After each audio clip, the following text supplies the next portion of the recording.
This video was originally age restricted and unable to be viewed, but I believe this information is important and needs to be shared with you during a time when there's a lot of confusion and misinformation going around. So I'm uploading it now with some new, up-to-date information and toned-down footage. The Israeli Defense Forces launched their retaliation against Hamas. The conflict now threatens to pull the entire region in, as well as the United States and Iran. The first thing you need to know is Israel's Defense Minister Yoav Gallant ordered a complete siege of Gaza on Monday, October 8, 2023.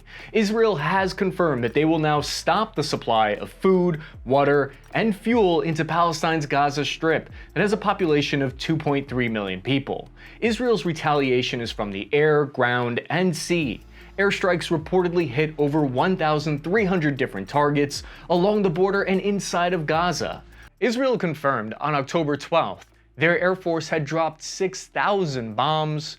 Many air-to-ground munitions are between 500 and 2,000 pounds, which means potentially up to 3 million pounds of ordnance has been dropped in Gaza over the past 5 days. I believe what we're witnessing right now might already be the opening stages of what will eventually become an Israeli ground assault into the Gaza Strip. As a point of context, the Gaza Strip is about 140 square miles, so about the same size as the city of Washington, D.C. in the United States, or the city of Lucknow in India, so blockading the city of Gaza will be a monumental task. Before we go any further, if you're not familiar with me, I'm a former U.S. Army infantryman and Iraq War veteran, Cappy. Just so you know where I'm coming from, my goal with this channel is to help explain the key terms and strategic military concepts that are at work in this conflict and others, so that you have the tools to think critically and analyze the war for yourself. My intention isn't to tell you what to think. While I try to stay unbiased, I'm also not making an argument for moral equivalence or moral relevance. I don't think both sides are equally to blame. However, the Israeli-Palestinian conflict has always seemed like a kind of Rorschach test to me. What you see when you look at it tells you a lot more about yourself, what you value, what your political affiliation is, what your religion is, more than anything else. So I'll try to spare you my personal biases. I've linked my sources in the description of this video, and I encourage you to fact check me every step of the way. Covering this complex topic is a difficult task to do, but hopefully I can do my best to do justice for you. This video update is meant to be a collection of all of the information that you need to know right now. So I want to be upfront with you. If you're not interested in interrogating this conflict from different perspectives and different points of view and looking at it from different angles, then this might not be the video for you. And that's completely okay. This is an extremely emotional time for a lot of people, but that's what we're going to attempt to do here today. A thick fog of war has settled over the chaos of the conflict as people try to figure out what's really happening on the ground. Why was the strike worth it for Hamas? I've been scratching my head trying to figure out. They know Israel is about to retaliate with 10 times the military force that they're capable of. Who was responsible for planning the attack? How was Hamas able to surprise Israel's intelligence agency Mossad? Then, at the end of the video, we'll interrogate some of the different points of view on the geopolitics of this event. If we take a look here at the live conflict map, it shows icons that are geotagged and linked to sources that give us a picture of the current situation on the ground. The IDF confirmed their surge of Merkava main battle tanks and thousands of infantry to the south had successfully retaken control of 22 different Israeli towns and army bases that were overrun. Although there appears to be isolated attacks still on the ground in southern Israel.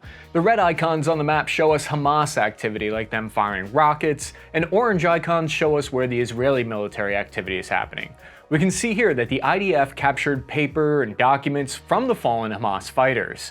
This document is written in Arabic, but I use Google Translate camera application on my phone to translate the text. It shows us that this little cheat sheet was sent along with all of the Hamas fighters that they brought along with them in order to identify weak points on the Israeli Merkava tank, where to shoot it, with what type of ammunition to shoot it with, and details on how to defeat the countermeasure trophy system that protects the tank. John Spencer, urban warfare expert at the Modern War Institute, explains the limits of Hamas rocket capabilities linked in his article in the description. A 2021 report assessed that Hamas had over 8,000 rockets, meaning that even if it hasn't increased its stockpiles over the past 2 years, they have thousands of rockets at their disposal with which to target assaulting IDF ground forces. He pointed out that urban combat requires 4 times as much ammunition, or even more compared to other environments. John estimates Israel will likely be mobilized and ready to go boots on the ground in Gaza within 3 to 7 days, so possibly by the 18th of October. On October 12th, 2 p.m. local time, Reuters reported Israel had struck 2 international airports inside Syria. This is according to Syria themselves. I couldn't find any confirmation that Israel had taken responsibility. The airports hit were in Damascus and Aleppo, and the strike will have a major impact on Syria's economy, shutting down those airports as well as also revealing the country was unable to protect their airports with air defense systems. Syria is rumored to have Russian S-400 air defense systems inside their country, so there will now be questions of if Russia, did they allow Israeli jets to strike those airports, or were they unable to stop them?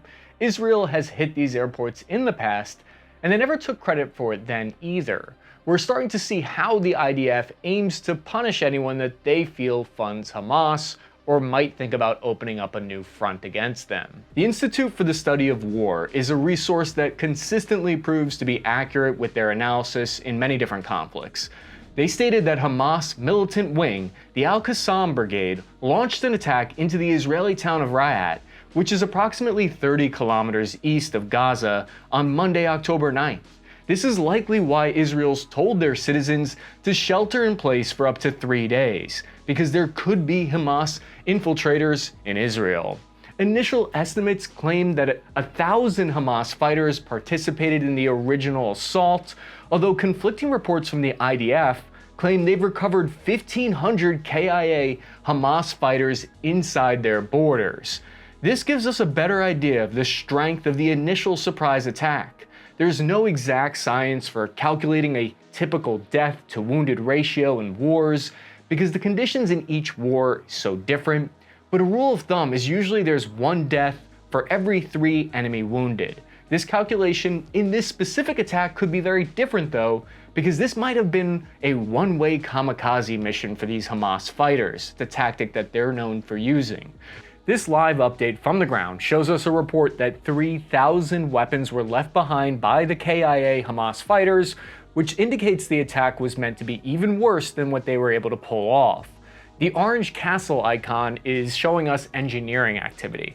As of October 11th, Wednesday, it appeared that there is no further infiltrations and combat engineers work to rebuild the breach points in the 40-mile wall around the Gaza Strip.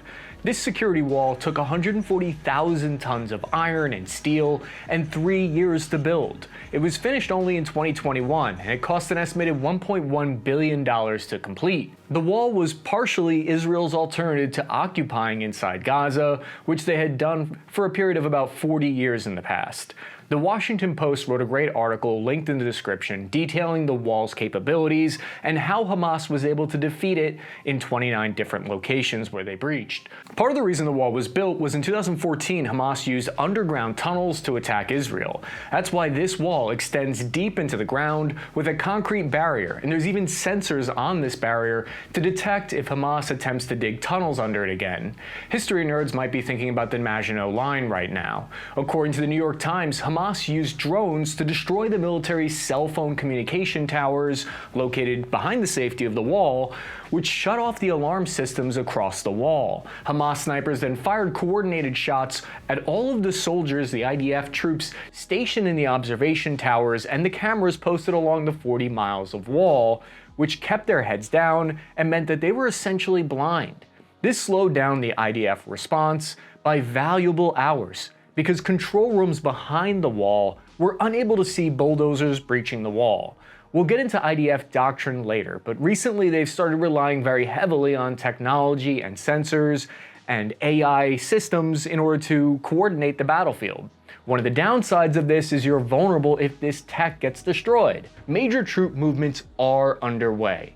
Israel deployed a large part of its forces to the Lebanese border in the north, while beginning to position troops for a likely invasion of Gaza. Axios reported that Israeli Prime Minister Benjamin Netanyahu told US President Joe Biden during a call on October 8th that, quote, "We have to go in." This is a clear implication that a ground invasion is just a matter of time now.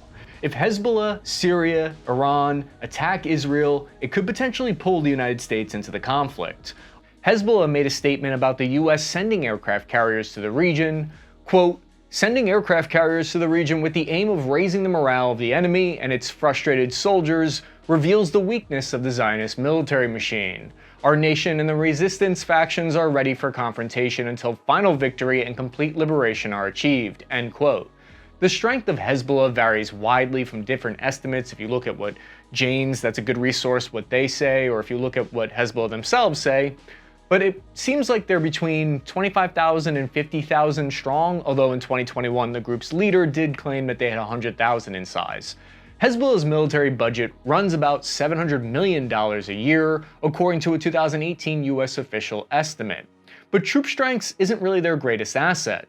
Hezbollah would bring 150,000 rocket munitions to the fight, enough to overwhelm Israel's air defense systems and force them to send additional troops and resources to the north.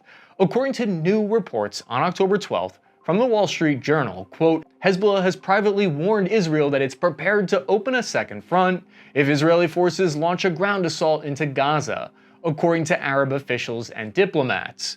But whether Hezbollah follows through with that threat is a central topic of debate for Israeli leaders. So this is where I think you'll want to familiarize yourself with the key geopolitical term called brinkmanship. When you hear that term brinkmanship, it's a diplomatic or strategic approach characterized by the willingness to push a situation to the brink of conflict or crisis to achieve one's goals, often at a high risk of escalation. It involves engaging in aggressive and high-stakes tactics to gain leverage in negotiations or disputes. So this is a common tactic that you'll see done. The term is commonly used in international relations to describe actions where parties take extreme positions with the belief that their opponent will back down to avoid a catastrophic outcome. So everyone here is playing a little bit of game of brinkmanship. It's also kind of like a game of poker, which I'm terrible at, and you have to determine if someone's bluffing or not. It's like giving your girlfriend an ultimatum or living life on the edge. It's not exactly the best, least stressful way for everyone to exist in the world. All of this is to say that it would be devastating if the conflict were to escalate to include Hezbollah and Iran.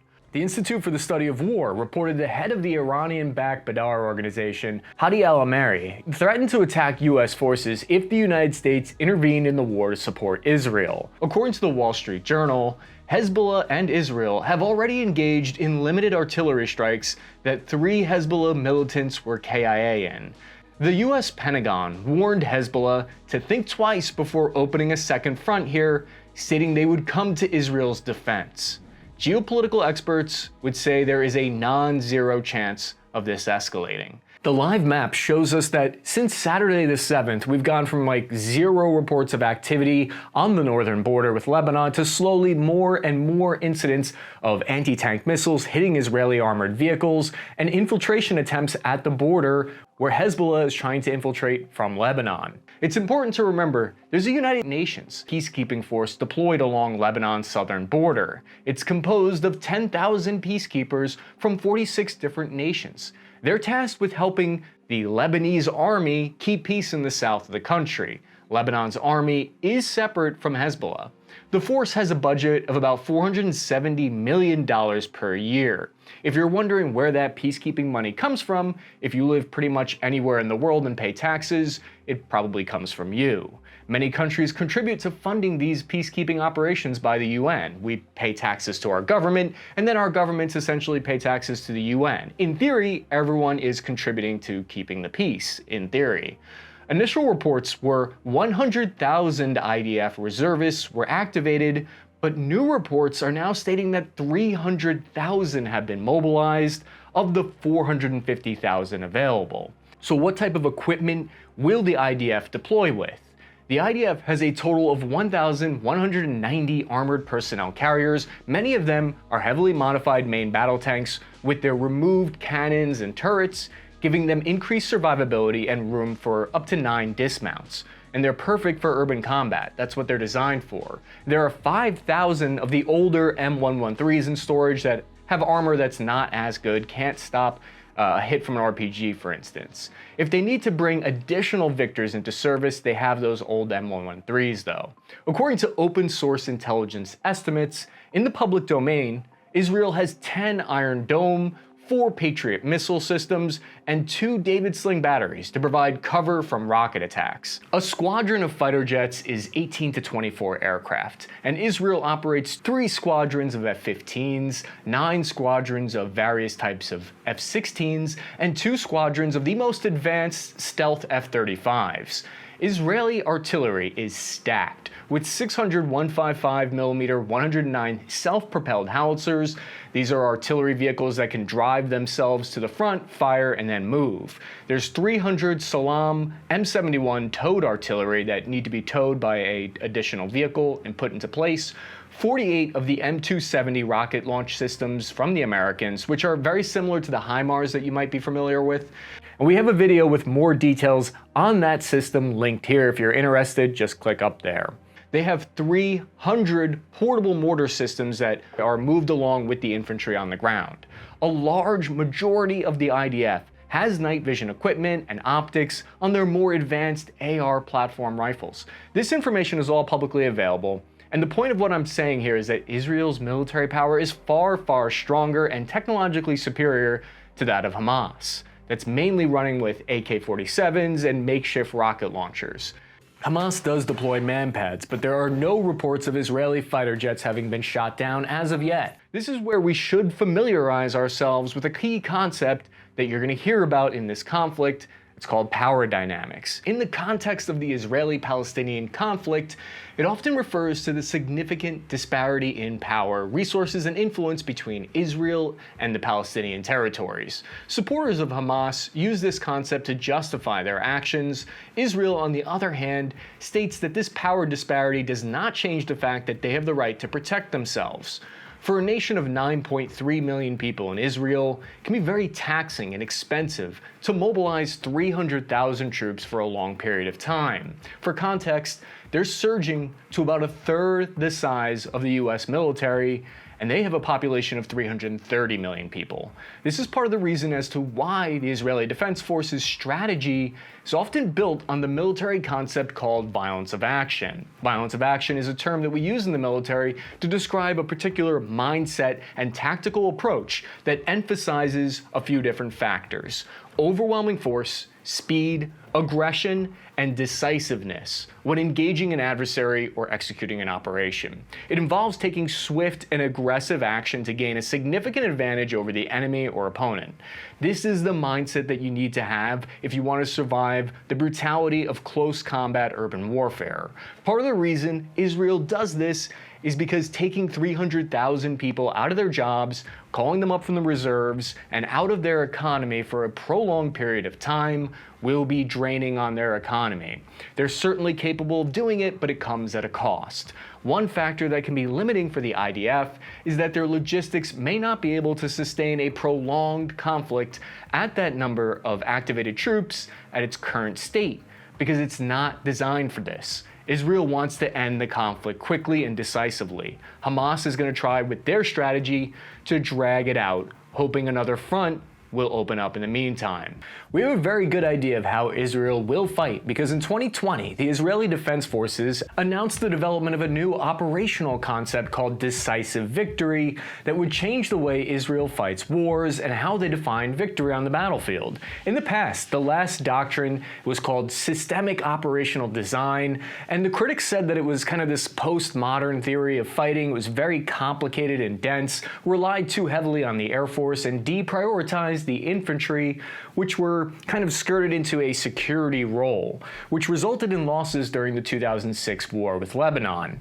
The IDF dropped that plan and switched to the 2015 plan called Plan Gideon, which was colloquially referred to by the IDF officers as mowing the grass, so to speak, meaning that Israel would fight Hamas every so often to keep them weak, because according to their own plan, Israel didn't have the ability to completely destroy their enemy. However, the new 2020 plan called Decisive Victory is different. Eran Ordal, head of the IDF Daydow Center for Interdisciplinary Military Studies, explained it as, quote, to attack deep into the enemy territory to conquer main nerve centers and inflict a decisive defeat, while suppressing enemy rockets and missile launched nearby towards Israel forces. So this new strategy has two main goals that you're going to look for. First is to shorten the war's duration with overwhelming destruction of the enemy's capabilities using intelligence assets, precise fire capabilities, and offensive autonomous systems. Another tenet of the IDF strategy is how they classify their enemy as a rocket-based terror army, when in the past they classified them as guerrilla warriors. It's an important distinction. However, Franz-Stefan Gatti points out that the IDF hasn't fully adopted this plan yet, and he said a major issue with Decisive Victory is achieving information superiority over your enemy, which might not actually be feasible. And if that does happen, the whole plan falls apart and you're left with a protracted long war. Another important live update on the ground comes from the border with Egypt. The latest information states 1,000 Israelis are dead, the majority of which were civilians that Hamas went house to house chasing down. There are over 1,000 wounded. US President Joe Biden stated 11 Americans reportedly are dead and hostages are likely captured. This could be a major factor in how the US decides to respond now. Reports of the amount of hostages Hamas has increased from dozens to about 150. That's the most Hamas has ever had by a large factor, and this increases their leverage. The most up-to-date figures for Palestine is 900 dead and over 1,000 wounded, many of them also civilians. These numbers are expected to go up. For context of how major this is, 2,800 Israelis were KIA in the 1973 war, one of the region's most devastating conflicts in history. This is what's called a roof knock. It's a technique that the Israeli artillery and airstrikes have used in the past, where the IDF would fire a special munition that is designed to make a loud noise and create a shock wave without causing significant damage or casualties. It serves as a final alert to people inside the building to leave before the actual airstrike occurs. The IDF also makes phone calls to people in the area, and from what I understand, they give them about 60 seconds warning to leave, although it could be longer than that, I'm not certain. In theory, this allows the building, the Palestinians, to evacuate before the second actual lethal, powerful munition destroys the building. In certain situations, this roof knock tactic in the past has been used to minimize civilian casualties. Particularly, they use this when targeting buildings or structures that are believed to contain Hamas or other militant fighters in the Gaza Strip. The IDF has reportedly stopped with these roof knocks, which is major news. This change in policy is because of the October 7th Hamas attack. The restraint shown by both sides in the past is now gone. There was speculation of how Israel would handle the difficult situation of dozens of hostages in the Gaza Strip that were captured on Saturday. The Hamas armed military spokesperson, Abu Abdiyah, they stated they would take out one hostage every time Israel doesn't use one of these roof knock warning tactics. Any targeting of innocent civilians without warning will be met, regretfully to say, by executing one of the hostages in our custody. So Hamas is already using their leverage with these hostages. However, it's also important to note that this roof knock tactic isn't without controversy. Like just about everything in this conflict, there is a debate. Critics argue that it's not always effective in ensuring the safety of civilians, and that the warning time provided may not be sufficient, especially in densely populated areas like the Gaza Strip. Another technology and tactic developed by Israel for limiting civilian casualties is this device here that uses a kind of sonar frequency to see through concrete. The Xavier 1000 is a ground-penetrating radar that can identify people inside of buildings behind concrete from over 50 meters away. John Spencer, a US Army combat veteran and urban warfare expert, as well as a friend of the show, tweeted this about the situation in Gaza, quote, Gaza is not a continuous urban area. Statements that there is nowhere for Gaza citizens to go is not true. There are tactics, techniques, methods to get citizens out of combat areas before attacks. The IDF is warning civilians to flee specific areas and buildings. Someone responded to this analysis with a counter-argument saying, quote, the point is that they can't leave Gaza. This is like telling someone they're about to flatten lower Manhattan, but don't worry, you can flee to Midtown. John then showed a map of how certain parts of Gaza are less populated and less dense than others. This is the type of open source intelligence that you should look into when analyzing a conflict. You need to consider the geography, the population, the demographics, the economics, the politics, and the combat capabilities of both sides. For example, one of the defining characteristics of the Israeli defense strategy is a concept known as defense in depth. This is something both Israel and Palestine do not have. Israel's only 85 miles wide. It's about twice the size of Long Island where I grew up, and I can tell you, you could drive from the width of Long Island in about 20 minutes. That's not much room to set up layer after layer of defenses. It raises the stakes for both sides. The strikes in Gaza so far have caused 187,000 civilians to be displaced. The last border crossing at the Rafah border with Egypt is now closed. There's still a threat that this could create a refugee crisis in Egypt. Reuters, citing two Egyptian security sources, Cairo is moving to prevent a mass exodus from Gaza to Egypt. This brings up an obvious question of why would Egypt not want to allow refugees to come in even if they could?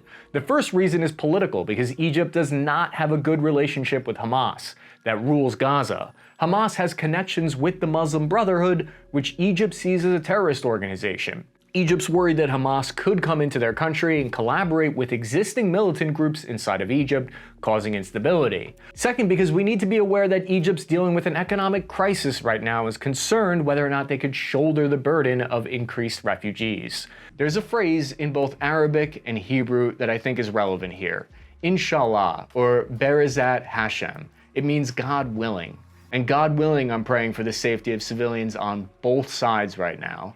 At 9 p.m. local time in Israel on October 9th, a senior Hamas official said that they are now open to discussing a possible truce or ceasefire. However, when we look at it from the Israeli Defense Forces perspective, it's not in their interest to end the conflict yet, because they want to prevent this from ever happening again. In fact, Israel's Prime Minister Benjamin Netanyahu vowed a, quote, mighty vengeance, and the defense minister said, quote, the price the Gaza Strip will pay will be a very heavy one that will change reality for generations. When I say there's a fog of war in Israel, what I'm talking about is the chaos that ensues in combat. Major airlines have suspended flights in and out of Israel, so getting information on the ground at this point is difficult, and we have to rely on these kinds of statements from Israel and Palestine. We have to keep in mind, though, that these statements might not be accurate, further contributing to the fog of war. It's times like this where there'll be deceptive statements designed to mislead you. When analyzing open source intelligence, there are a few signs to look for when identifying misinformation. If it's only been reported by one single source and not corroborated elsewhere by other reputable institutions, then it's likely disinformation. If the tone is emotional, has contradictions in it, then those are all signs of disinformation that you need to look out for. The live map, for instance, has its limitations. It shows us reports on the ground, but we need to do the work of vetting those reports and corroborating them with other evidence to confirm it. A perfect example was when reports on Twitter claimed that a top Hamas leader had called for a day of jihad on Friday the 13th in October, when in fact Reuters had reported something very different. He had said, quote, head to the squares and streets of the Arab and Islamic world on Friday. Now, jihad is one interpretation of that statement, but it's certainly not a verbatim quote, and it's not like they often mince words or hide what they're calling for. This kind of misrepresentations can end up having a... Take a look at Gaza. There are 7 different points of entry into the border of Gaza. Israel has blockaded each of these entrances in Gaza for the past 16 years. This video evidence appears to show Israel shutting off the flow of water into Gaza. According to estimates, Gaza will run out of water within 1 week when their wells begin to dry up. One of the things I learned that makes all of this even more terrible is that only 1/3 of Palestinian voters actually voted for Hamas to be in power, but due to their strange election system, it still gave Hamas a majority of parliamentary seats. Israel controls the flow of anything into and out of the region from their perspective. This is done to increase security by preventing weapons from reaching Hamas, while they claim to still allow humanitarian aid to enter into Gaza in the past. However, from Palestine's point of view, they claim it destroys the economy of Gaza, limits their access to medical care, clean water, and they say it's a human rights violation. The counter-argument is that the country of Qatar and other nations have donated up to $1 billion to Hamas in humanitarian aid, and they reportedly used it to procure weapon systems instead of building schools and investing in infrastructure. But we have to keep in mind this is all under a cloud of thick fog of war, which is limiting information for your commander and giving you incomplete intel. To get an idea of the fog of war, Israel's Brigadier General Dan Goldfuss, who helped lead the initial counterattack on the ground this week, said, quote, "Understanding what the picture was of the different terrorist attacks was very difficult. We decided just between ourselves, and that's how we went by, from one village to another." He linked up with another general on the ground simply by chance and began retaking villages together. We talked about Israel's new 2022 fighting doctrine earlier, and one of its key tenets is ground assaults, covered by immediate, massive rapid air cover. But it reportedly took several hours to get fighter jets in the sky because of this communication lapse. The fog of war includes emotional and psychological factors that will cloud your judgment because of the stress, fear, and adrenaline that comes with combat. It's important to be aware of this and vigilant against the fog of war, because it impairs your ability to think critically. Time is a valuable resource, just like bullets and artillery shells. And when humans have to make split-second decisions, there's often mistakes in hindsight. Gaza experiences very high unemployment and poverty, driven by crime and gang activity. Reports indicate unemployment is at 46% in Gaza, and with a median age of only 18 years old, this creates a very unstable situation. Israel's point of view here is that these problems are the fault and responsibility of Gaza's failed leadership by Hamas.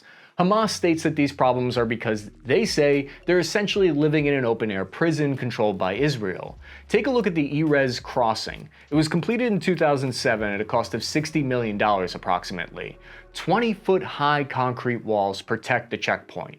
The IDF runs security here. It's one of the key border crossings between Israel and Palestine, and this is the location where an estimated 400 of the attackers focused on Saturday. The other 600 or so Hamas fighters breached the border at 15 other points. Yes, Hamas has an estimated strength of around 25,000 fighters, but the reason only a reported 1,000 took place in the assault and the surprise attack has to do with a military concept many of you might already be familiar with, called operational security, or OPSEC. So Hamas chose their most trusted 1,000 fighters for the surprise attack, so that Israel wouldn't hear about any of this from an informant. The other majority of the militia are likely in the city preparing for the IDF to come to them. This is the environment I'm familiar with. There will be IEDs, booby traps, there will be hit-and-run tactics deployed by Hamas. Anything they can do to bog them down and keep them in a long, protracted war. Israel's blockade of the Gaza Strip began in earnest in 2007, and there were several key factors that led to the blockade that you need to know about. It started due to Hamas's takeover of Gaza in 2007, or at least that's one place that you could track it back to. That's when the militant Palestinian group that the United States and the EU classify as a terrorist organization seized control of the Gaza Strip in a violent conflict with its rival Palestinian faction Fatah, which controls the West Bank. Israel saw this as a threat. In response to these security concerns, Israel, along with Egypt, imposed a land, air, and sea blockade on the Gaza Strip in an effort to limit the flow of weapons and materials to Hamas and other militant groups in the territory. More recently, Israel has allowed 18,000 Palestinian workers from Gaza to work inside of Israel, where they're reportedly able to earn 10 times more than inside the Gaza Strip. Israel seemed to believe that this opportunity might have been a kind of olive branch to maintain the peace and the calm here. It appears like Hamas ran a deception campaign, and they pretended like these steps were helping. Meanwhile, they were planning their attack. The different targets that Hamas chose are very telling. They targeted a trance music festival of an estimated 4,000 people at this rave, where they killed 260 estimated and captured many hostages. The festival was held inside of Israel, 3 miles from the border with Gaza. They likely chose this specific target because they were able to secure hostages who were visiting from all over the world, which could hypothetically give them greater leverage in negotiations or to have their future demands potentially met. Hamas gunmen indiscriminately fired at cars with innocent people in them. To give you an idea, Hamas has more hostages now than ever before. I'm not going to talk about and I can't show you any of the more horrible images and video of this attack because it's not really necessary. You can follow me on Instagram at Cappy Army for more updates that I can't publish here. Hamas also chose specifically target Israel's kibbutz settlements. Israel reportedly sent in special forces units to take back control of 4 different kibbutz that had been captured. The IDF recently set up experimental ghost units to test out their new decisive victory combined arms doctrine. This unit is meant to use AI automated decision-making tools to increase their response time, but it relies on that good intelligence.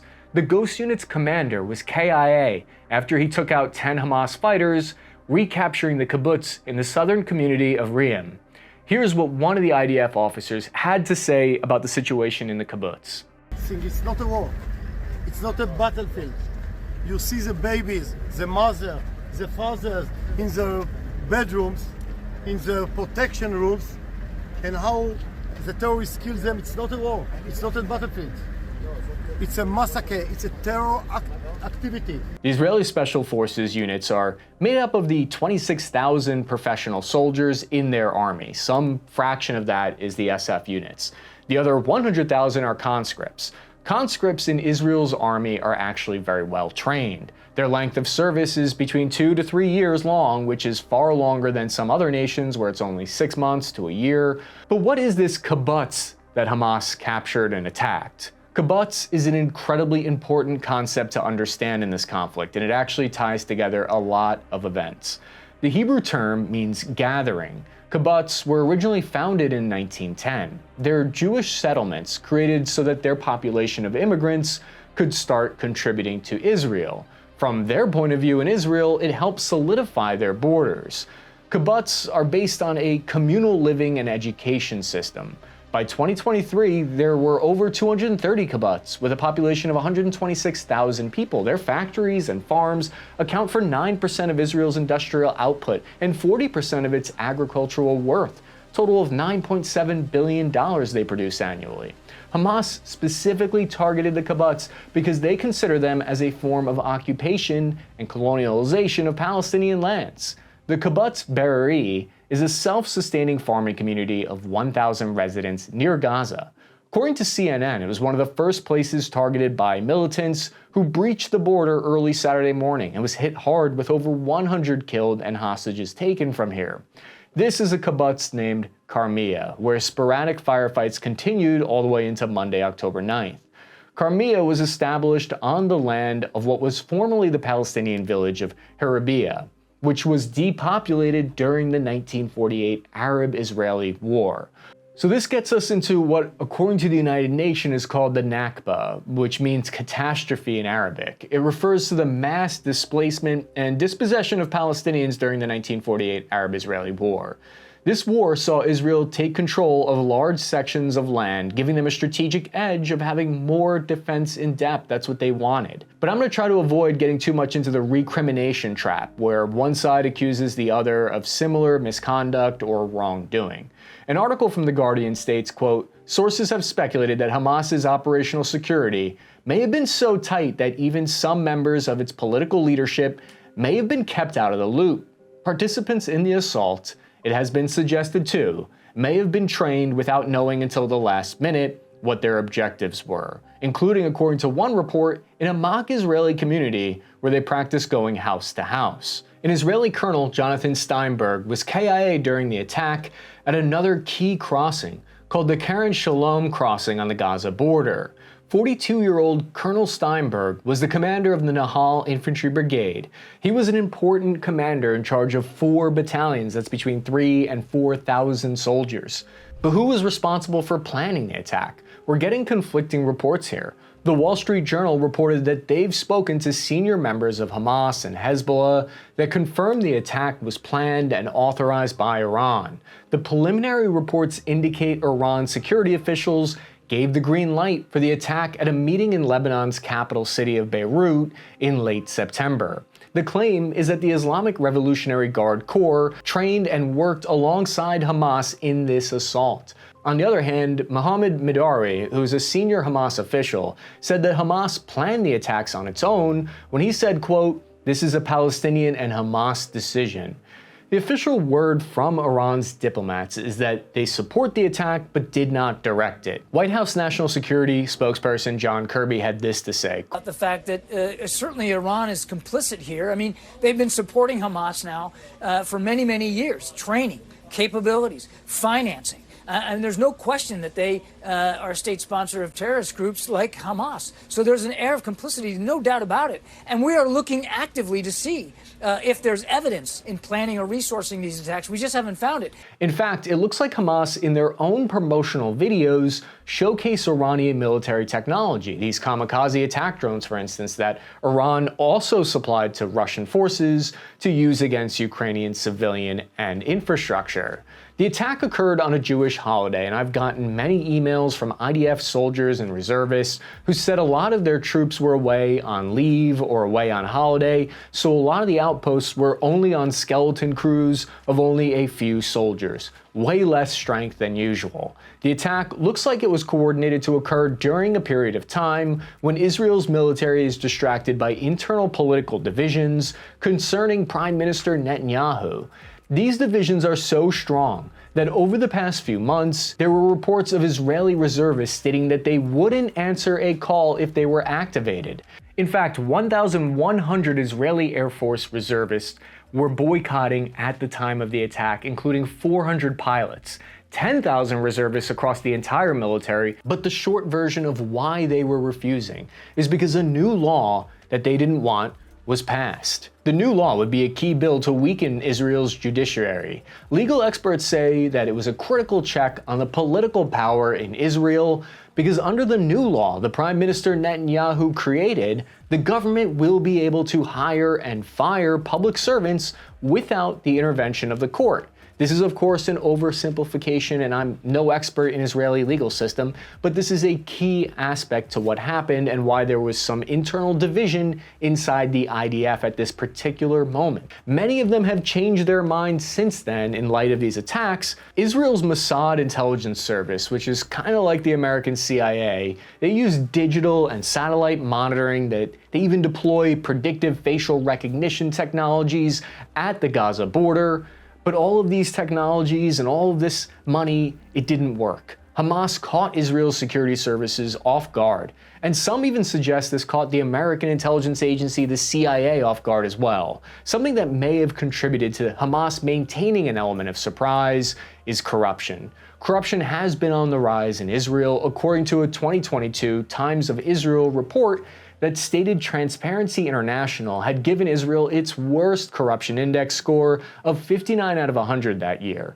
So for reference, it received a score of 60 in 2020 and 64 in 2016. So there's this sliding increase in corruption. It's possible that the US intelligence services were focused on what's happening in Ukraine. We know right now that the CIA is responsible for running a network of logistics and aircraft to move weapons into Ukraine quickly.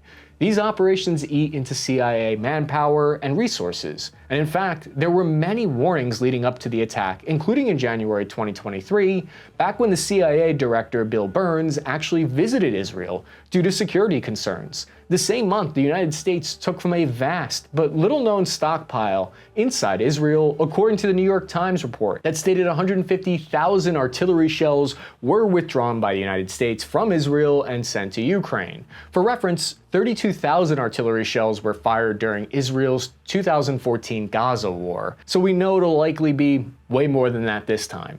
And so this gets me to one of my main questions from the start of the video, which has had my head spinning, that I've been trying to figure out since Saturday. How could this attack possibly be worth it from Hamas's strategic point of view? If we put ourselves in their shoes, why did they do it? Especially when they know Israel will retaliate and it'll be devastating. This is where the concept known as casus belli comes in, and it's important. It's the Latin term that means cause for war. It's the justification for war. A casus belli can be a grievance, a perceived threat, an act of aggression, or any circumstance that a nation or territory believes justifies taking military action to secure a goal instead of diplomatic action. The one factor that appears to be emerging as an explanation as to why Hamas did this is that they wanted to prevent the Saudi Arabian Israel security and economic alliance. We touched on this yesterday. Well, I want to go more in depth here, and the reason is because it would undercut Iran's voice in the Islamic world, and it would destroy Hamas's level of support.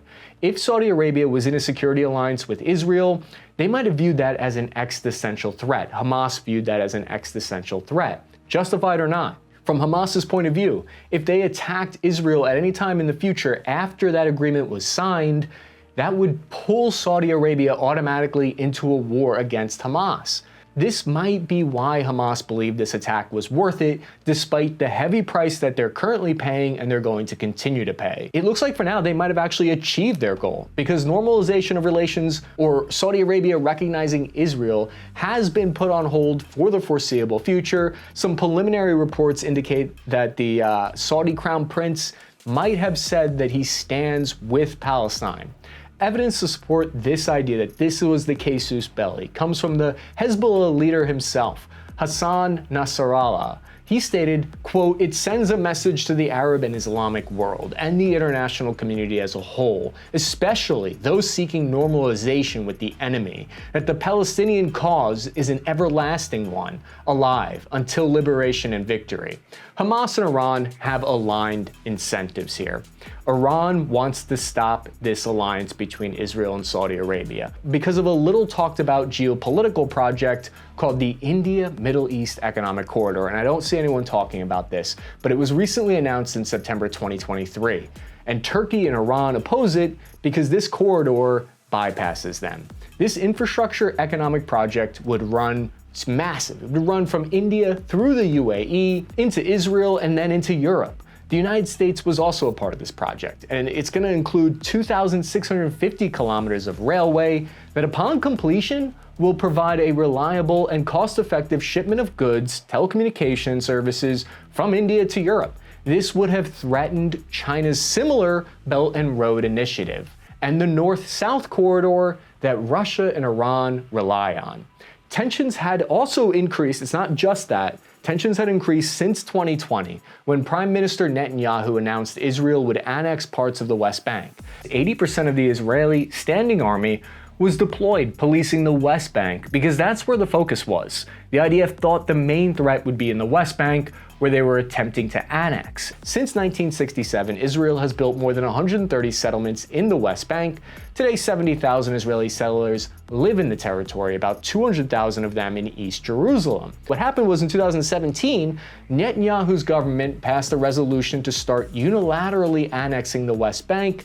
That's my understanding. What I'm getting at is that all of these reasons could be Hamas's casus belli. In fact, it might be Hamas's plan to draw Israel into a costly urban battle in the city, and they probably set up tons of traps ahead of time.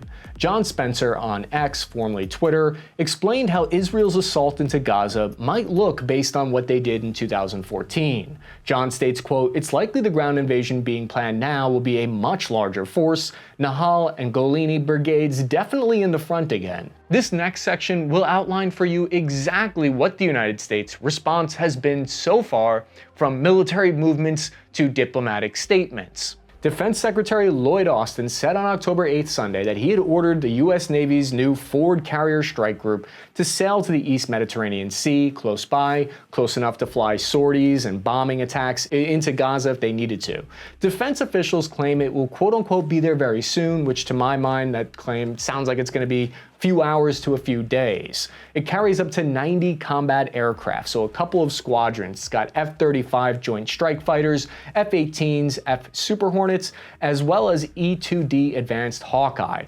Now, the Hawkeye has electronic warfare capabilities that they might not be as spicy as dropping bombs, but electronic warfare capabilities can shut down cell phone communications for Hamas and limit their ability to coordinate. It also has sensors that could be useful for surveillance for Israel. The aircraft carrier strike force has about 7,500 sailors in total across all of the destroyers and ships, and it's an American show of force, likely meant to deter and scare Hezbollah in Lebanon, and to deter Iran or Syria from attempting to open up any kind of new front against Israel. Might be scary to them, ask Libya's former dictator, Gaddafi. And that actually brings up an important note, which is that Israel and the United States likely, maybe, don't want to completely destroy Hamas, because just like when Gaddafi was taken out, you don't know who is going to replace Hamas, and if they might be more destructive from Israel's perspective. There are new reports now that indicate a second U.S. aircraft carrier will move through the area, that it was reportedly already scheduled to head through there anyway, but this does increase the footprint, so to speak. This strike group includes the 26th Marine Expeditionary Unit. The US has another way to project power, not just aircraft carriers, which are vulnerable. And that's one last point on aircraft carriers is that Iran, we know they have anti-ship missiles. We know that cruisers have been hit by these anti-ship missiles in the past. It's not impossible for an aircraft carrier to get hit. There is all kinds of defensive systems. But as geopolitical experts would say, there's a non-zero chance that an aircraft carrier could get hit. The US has another way to project power into Israel, though, with $2 billion worth of what's called pre-pro or pre-positioned stockpile of weapons and munitions already inside of Israel for an emergency like this. The US will probably release this very soon. Israel also asked the United States to provide precision-guided JDAM bombs and ammunition to replenish their Iron Dome system and their anti-air defense systems. This deployment shows that the United States wants to prevent this from expanding into a larger regional conflict that could pull Syria, Iran, and Israel into a war. Secretary of State Antony Blinken took a trip to Israel on the 12th in order to show United States support. This is a major move because the US Secretary of State is the nation's top diplomat. He's the chief foreign policy advisor to the president. But this is an influencer because he influences the president. Blinken's role involves managing and directing the country's foreign affairs, negotiating with foreign governments, representing the United States at international organizations, and overseeing the operations of the Department of State. There are two guys that you're going to hear a lot from in the coming weeks that you need to familiarize yourself with. That's going to be John Kirby, Communications for National Security Council, and Antony Blinken, Secretary of State. These two are some of the most influential people in the United States government. They're the US government influencers. John Kirby focuses more on military information, Blinken on diplomacy. Kirby, for instance, said, quote, "There's no intention or plan to put American troops on the ground in Israel." Some people might be surprised to learn that the United States doesn't actually have a full-on security agreement with Israel, so to speak. There is nothing forcing the US to come to Israel's aid, and it's more of a verbal guarantee, or at least that's my understanding, because Antony Blinken said the US would, quote, "always be there for Israel." Stockholm International Peace Research Institute says that Israel is estimated to possess approximately 80, but maybe as much as 400 nuclear warheads. Israel, since the 1960s, has had a policy of nuclear ambiguity, which means they neither confirm nor deny that they have these weapons, but most analysts believe that they have them. This, of course, raises the stakes for the calculation of this situation. If and when Israel invades Gaza, it will threaten to spark another what's called intifada. It's an Arabic word that means to get rid of. This isn't an argument that Israel shouldn't invade Gaza or should. It's just another aspect of the conflict, which would potentially pull the entire region into the war. This is probably what Hamas is hoping for. Israel, on the other hand, has the war aim of degrading Hamas's military infrastructure because, as many international countries have stated, Israel has the right to protect themselves, and destroying any ability that Hamas has to carry out any future attacks is likely on the menu. They also aim to rescue hostages. Right now, Israel's looking at several different unappealing options. They might even seek to reoccupy Gaza even. So for updates, follow me on Instagram at Cappy Army, that's CAPPY Army on Instagram. Personally, I'm praying that this does not escalate into a wider war. Are we capable of looking past our history of treating each other unfairly and seeing we have more in common than not? Is it too late for that at this point? Have we already gone past the point of no return for that? Are we simply prisoners to the past? defined by our identity, religion, the soil we were born on, and the decisions that were made by our fathers before us. If you made it this far in the long video, then you might be interested in checking this one out that I've linked for you here. Stay safe, and I'll see you all for another update in a few days.